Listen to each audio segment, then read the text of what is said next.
MLA Rakesh Reddy గారిని మాట్లాడాల్సిందిగా కోరుకుంటున్నాం. And thank you so much for coming and gracing the event sir.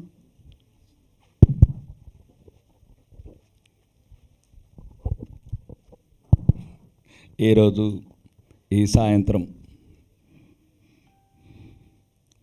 తెప్ప సముద్రం సినిమాకు సాంగ్స్ లాంచింగ్కు ముఖ్య అతిథిగా పిలిచిన నన్ను, ఈ వేదిక మీద ఉన్న పెద్దలందరూ, ప్రొడ్యూసర్స్, డైరెక్టర్స్, హీరో హీరోయిన్స్, మిగతా సినిమాలో ఉన్న తారాగణం,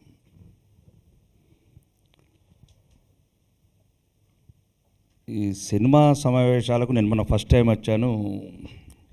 ఏదేమో సినిమా రజాకర్. చాలామంది నేను అక్కడ మాట్లాడిన తర్వాత సుమారు 1,00,00,000 మంది వ్యూస్, 1,00,00,000 మంది చూశారట నా పిక్చర్. అంటే నేను మాట్లాడింది సినిమా గురించి కాదు, మీరంటే సినిమాలు, యాక్టర్లు, అక్కడ చూసిన ఆవేదనతో మాట్లాడాను తప్ప ఆ ఆవేదన నుంచి వచ్చిన ఆవేశం. ఇప్పుడు నేను కూడా మీలాగా సరదాగా మాట్లాడతాను, నేను నవ్వుతాను, అందరూ అనుకుంటున్నారు రాకేష్ రెడ్డి అంటే ఈ రకంగా ఉందండి. ఈ పిక్చర్ ఫీల్డ్ అంటే నాకు చాలా ఒక రకమైన గౌరవం. ఎందుకంటే ప్రపంచంలో నేను అందరికన్నా ఇష్టపడే వాళ్ళు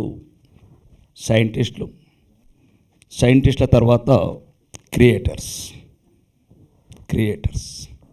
నిరంతరం కొత్త రకం. సైంటిస్టులేమో నిరంతరం ప్రపంచంలో మనిషి సౌకర్యంగా బతకడం ఎలాగా, ఫ్లైట్ స్పీడ్ కావచ్చు, వెహికల్ స్పీడ్ కావచ్చు, ఫోన్ అప్డేట్ కావచ్చు, లేకపోతే ఏదైనా సరే ప్రపంచంలో ఎవ్రీ మూమెంట్ వాళ్ళు కొత్త రకంగా ఆలోచిస్తారు. వాళ్ళ తర్వాత ఈ సినిమా ఫీల్డ్ క్రియేటర్స్ అంటే సృష్టికర్తలు. కాబట్టి నిరంతరం వాళ్ళ ఆలోచనలు, సమాజంలో రావాల్సిన మార్పులు. ఈ మూవీ ఇప్పుడు చూశాను, ఏదో అమ్మాయిల్ని కిడ్నాప్ చేయటం. నేను చాలా సంవత్సరాల క్రితం ఒక మూవీ చూశాను. అన్నగారు చెప్పినట్లు మహానది అనుకుంటాను, కమల్ హాసన్ మూవీ ఉంటుంది ఒకటి. చిన్న కూతుర్ని కిడ్నాప్ చేసి తీసుకెళ్తారు.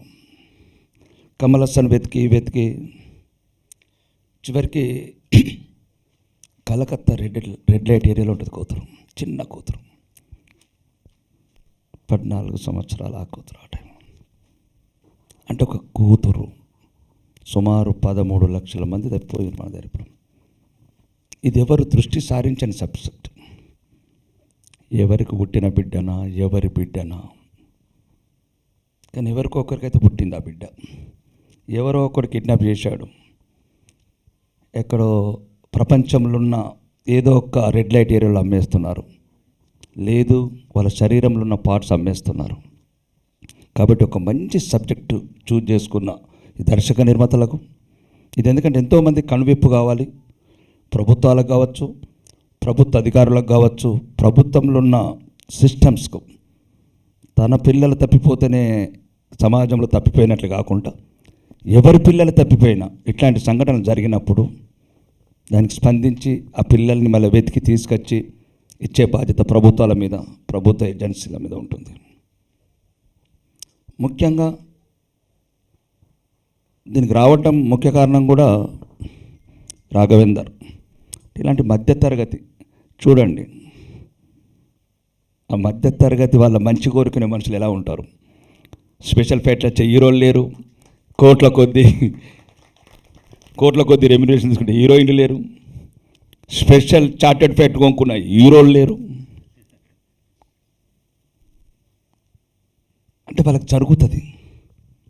వేల కోట్ల ఆస్తులు సంపాదించారు, తప్పలేదు. కానీ వీళ్ళు మధ్యతరగతి ఆశలు చూడండి. అంత యువతరం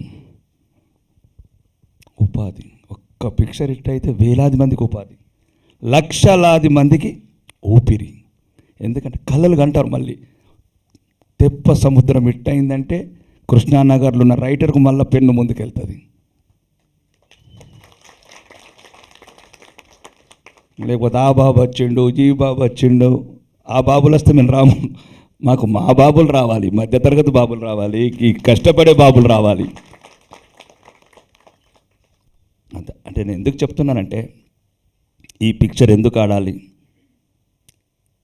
నా ఉద్దేశం మీడియా మిత్రులకు కూడా నేను దయచేసి ప్రత్యేకంగా చెప్తున్నా, రాయండి. Movie that is cinema story, అది పక్కన పెట్టండి, సినిమా స్టోరీ చెప్పాం దాని గురించి. ఈ కళలు, ఈ మెదళ్ళు పనిచేయాలి. చిన్న చిన్న కుటుంబాలు, చితికిపోయిన కుటుంబాలు, ఆ బాబు ఈ బాబుకి ఏం కాదు, లేదంటే స్పెషల్ పేరెంట్ మీద స్విట్జర్లాండ్ పోతారు, లేకపోతే మామూలు వాళ్ళకి ఏముండదు. కానీ వీళ్ళు బతకాలి, పిక్చర్ ఫీల్డ్ బతకాలి. ఇట్లా వేలాది మంది మళ్ళీ ప్రొడ్యూసర్సు, డైరెక్టర్సు, అందరు జూనియర్ ఆర్టిస్టులు, వీళ్ళందరూ జీవనోపాధి. కాబట్టి మాలాంటి వాళ్ళ గురించి ఆ కళ్ళు ఎంత ఎదురు చూస్తున్నాయి చూడు. ఎవరు మంజుల రాఘవేంద్ర కావచ్చు అంటే ఇట్లాంటి వాళ్ళు మంచి కోరుకుంటారు. వాళ్ళ కళ్ళల్లో ఒక రకంగా మావాళ్ళు పిక్చర్ తీశారు,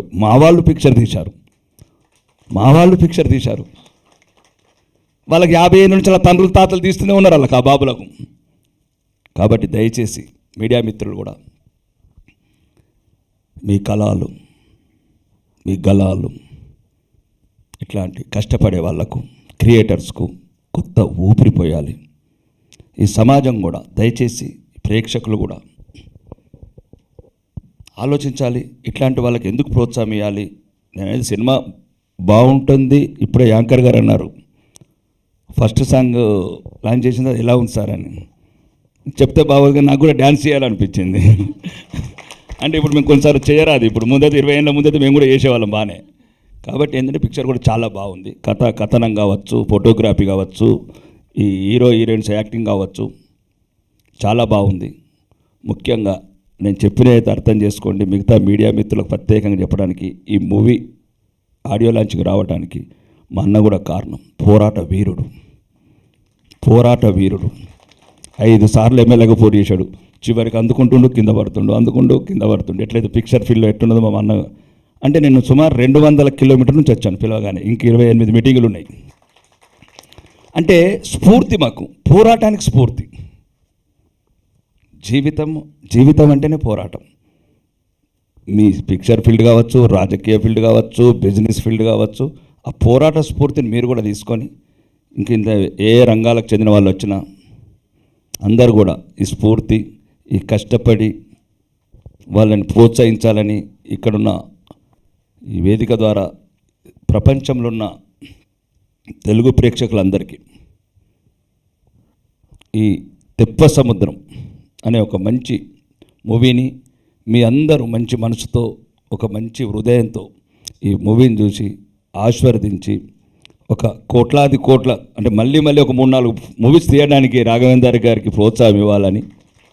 రెండోది, దీంతోపాటు లక్షలాది మంది యువకులకు, లక్షలాది మంది స్ఫూర్తి క్రియేటర్స్కు స్ఫూర్తి నింపాలా, వాళ్ళ కళలకు ప్రాణం పోయాలని మనస్ఫూర్తిగా కోరుకుంటూ ఈ అవకాశం నాకు ఇచ్చిన మీ అందరికీ ధన్యవాదాలు తెలుపుకుంటూ సెలవు తీసుకుంటున్నాను. బోలో భారత్ మాతాకి. Thank you sir, thank you so much. మీ విలువైన సమయాన్ని కేటాయించి ఇక్కడికి వచ్చినందుకు మరొకసారి మీకు కృతజ్ఞతలు తెలియజేసుకుంటున్నాం టీం వైపు నుంచి. అండ్ అలాగే యాక్టర్స్ నుంచి ఇక్కడికి వచ్చేసిన యోగి గారిని, జనార్దన్ గారిని వేదికరాసుగా స్వాగతం పలుకుతున్నాము. అండ్ లిరిసిస్ట్ పూర్ణాచారి గారిని ఐ రిక్వెస్ట్ జాయిన్ అవ్వాల్సిందిగా కోరుకుంటున్నాము.